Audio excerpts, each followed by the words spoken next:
Hey you guys, hope you're having a really great day. I wanted to go over the renovations, and pretty much is going to be just like some tips of how to start off your renovation. So when you initially start working on your renovations, the first thing you want to do is to isolate the area in which you're going to start your renovation. Once you get that together, depending on if you're changing the flooring or the paint or any sort of structural, you want to ensure that you sketch all of that out. And you can do this by simply having a notebook, a pencil, and drawing everything out and having pictures similar to what you're trying to achieve as much as possible. What this does is when the contractor comes in, or framers, or whoever you're calling to come in to do this, they can at least have an image of what you're looking for to ensure that they are giving you as close as possible to your rendering of what you're looking for. Now that you have figured out and isolated the room that you want to work in, the next thing you want to do is start the planning process. I took a full scale measurement of the room and decided exactly what it is that I wanted to do, what were the needs and what were the wants, and started isolating my list like that. I then made a plan of how the room was going to look upon completion to make sure that I was happy with everything overall. And then the official process started. The planning took approximately 3 weeks. First thing that I implemented in the room was the bench. I had already sketched this out by week 2 and I know exactly what I wanted. This ensures that when the carpenter comes in, he knows exactly what it is that he is looking to do, which makes his work a lot easier. The second plan of action, please, if you can, learn how to do a DIY. This is going to save you so much money. Although he had the body and the frame done, I did not get charged the entire fee. I was charged half of the fee for a bench, and then I continue on with the drawer facing. I continue on with the board and batten, with the base cap, with the paint, as you guys saw through the videos. If you didn't catch them, then I highly recommend you going back so you can watch some of the videos so you can see. Over the past couple of years of having people work within my home, I've just learned how to do these things. The next thing is I began to source. I was sourcing fabrics. They were going to be for the pillows. This helped me. So when brands reached out to me for furniture, I knew what was going to go with what I already had. And like I said, by having the fabrics, it made choosing the furniture easier. So even though items are neutral, just understand that I will be bringing in some prints and patterns with the other pieces. So the whole purpose for me when it comes to DIYing isn't just a doing it yourself part, is to being able to save on one end so I can splurge on another, which is 3. I splurged on adding in the back doors because I really wanted to have a nice entry and exit to the home. And I just feel like the small 36 standard doors was just way too small. The house is a pretty big house. It's 5,000 square feet. I feel like it just needs bigger doors. I am really big on the foundation. So sometimes before even thinking about furniture implementation, I'm thinking about the foundation, how things are going to look once everything comes together. This is another reason why planning out the room is great. Even though you won't be able to see 100% the direction in which I'm trying to go, at minimum, you'll be able to see how things come together. You guys know for the longest time that I have been using De Chateau Domenico. I just love how the flooring looks in every single light. I love it in the day, the afternoon, and the evening. I love how it looks with different colors, with fabrics. And again, I think I shared with you guys in a previous video, the cabinets are going to be implemented into the space. It just looks so good. And I do plan on bringing in some different colors. And so as the home comes together, you'll be able to see that. All of these go hand in hand in creating the reveal that you see now. Again, as you can see, there is not a cushion or pillows on the window seat, but there will be. It's not in the budget now, But I just wanted to show you how starting off with a really great foundation is going to bring everything else together and bring things to life. And honestly, I shared a piece of art with you guys in the previous video. I'm going to have to change the art because I'm actually going to be going in with a particular fabric for the cushion, and it does clash with the art. Even with all the work that went into the room, I want to say I spent $2,500. I do not want you to get excited when you hit $2,500 because a lot of money was spent prior to that. The flooring, when I did my closet, I automatically did an overage. Between my husband and my dad, I was like, I want flooring for my birthday. And so I got flooring for my birthday. It doesn't sound like a good gift, but it was a great gift to me. I had lighting that was left over from my previous house. I had paint that was left over from the previous house. I already had my sprayer. I had some trim from when we moved in, and I did trim in my bedroom, so I had some left over from that. So I didn't have to buy any of that. And then I had some plywood left over from when I was doing my closet. I still have one more sheet left in my garage, and so I didn't have to do that. The only thing that I really think that I had to purchase was the back door, but I already had everything else, and then I ended up pretty much DIYing the rest. If I had to give you just a rough estimate, and this is without hiring someone like me to come into your home, you're looking at approximately $6,500. And I may say 6,500. You're like, what? But yeah, because you have to put in the floor.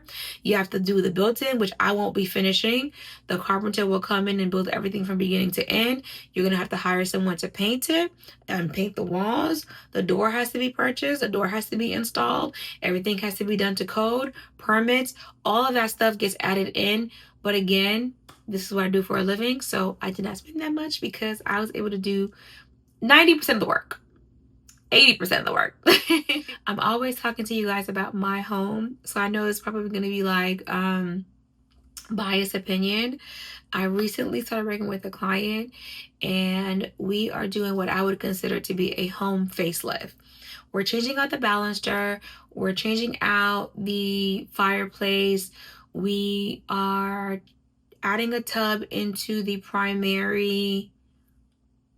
We're adding trim in the primary, the hallway, and the entryway. And we also did a light. So this is, and we're doing a pantry. And I know I'm listing off a lot of things, but it's still considered very much a facelift because we're not changing anything structurally, but it's definitely some really big renovation. I'm going to go ahead and share that with you so I can show you what let's just say $25,000 investment would look like in a different home. 2.5 weeks I have been working. My client closed in their property literally a week ago, and they wanted some upgrades. So one of the things that they wanted was a proper pantry, and so I committed to adding in cabinets. I actually ended up finding cabinets very similar to their cabinets, even though it was older. And with the cabinet purchase, we're going to be setting them in here. The really great thing about the cabinets is the company that I use as my supplier, they're actually able to cut the cabinet back. So instead of it being 24 deep, it's now 21. And then we're going to build this area out in order to support all 3 of the cabinets going in here. So this one here is just going to get tucked in, and we're going to cut back the wall a bit. And then the remaining 2 is going to go on this wall, and we're going to create a bump out in order for it to look like it's always been there. The client did not want the brick exposed, but they also wanted the covering to not damage the brick, just in case for whatever reason in the future someone, came. If they tore it down, the brick wouldn't be gone. So we built fully around it, and this is going to be the new face. And they did want the walls to be white, and so we're going to keep it in that. I am loving the hearth. That was just done today.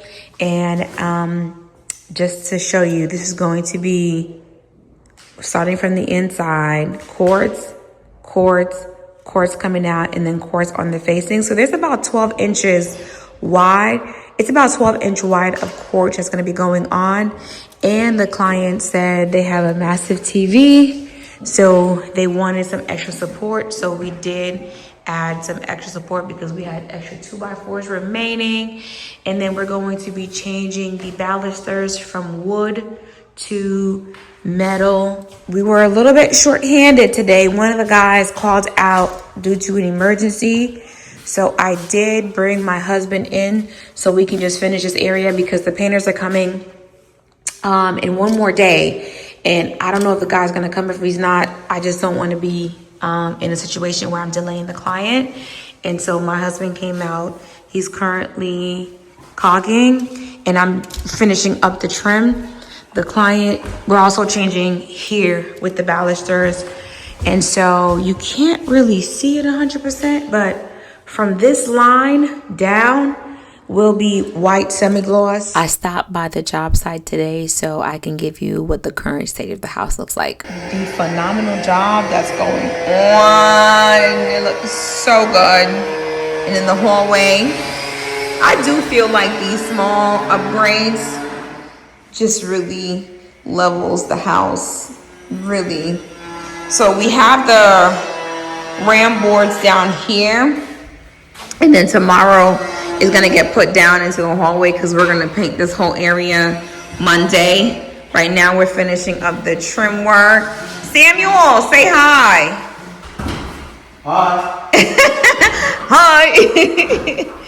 No, this looks so good. This looks so good. I don't know. I feel like I'm just as excited for my clients when they are able to do upgrades. Because when I tell you how this railing is coming together, it's so good.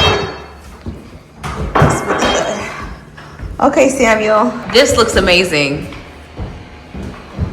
This looks good, Samuel. Yeah.